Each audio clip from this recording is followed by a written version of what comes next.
आता हिला रोज शाळेत सोडायला यायचं आणि 4 तासांनी घेऊन जायचं बरं का. होय होय तात्यासाहेब. आणि हो, घ्यायला परत याल तेव्हा हे गोलपट आणू नका.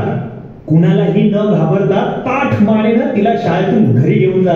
हो पण तात्यासाहेब. घाबरू नका हो गोपाळ भाऊ, घाबरू नका. अहो, भीती सोडणं हीच तर शिक्षणाची सुरुवात असते.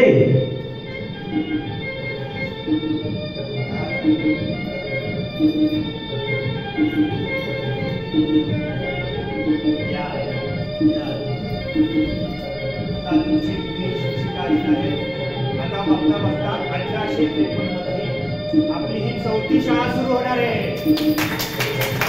आणि त्याची शिक्षिका असणार आहे सावित्रीबाई.